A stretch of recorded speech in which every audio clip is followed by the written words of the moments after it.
বিশ্বনবী জুমার খুতবা দিচ্ছেন, হঠাৎ বিশ্বনবী দেখলেন হাসান আর হুসাইন লাল দুইটা জামা পরে জুমার মসজিদের মধ্যে ঢুকে একবার কাতারের এইদিকে দৌড় মারে, আরেকবার ওইদিকে দৌড় মারে।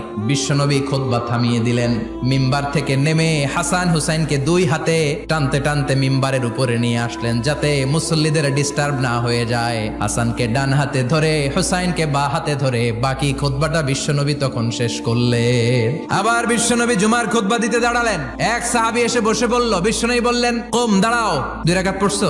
সাহাবী কয় না, পড়ি নাই। বিশ্বনবী বললেন, 2 রাকাত পড়ো। খুতবার নিরবিচ্ছিন্নতাকে ভঙ্গ করে বিশ্বনবী তাকে দাঁড়াতে বললেন, 2 রাকাত নামাজ পড়তে বললেন। তার মানে খতিব সাহেব মন গড়া শুধু খুতবা দিয়ে যায় না, ডানে বায়ে কোথায় কি হচ্ছে সবকিছু নজরে রেখে, কন্ট্রোলে রেখে সামাজিক সব সমস্যার কথাগুলো তুলে ধরে অসামাজিক কার্যকলাপের বিরুদ্ধে হুঙ্কার দিয়ে জুমার প্ল্যাটফর্মটাকে শক্তিশালী করাই হচ্ছে একজনের খতিবের দায়িত্ব। চিল্লায় এখন ঠিক কিনা?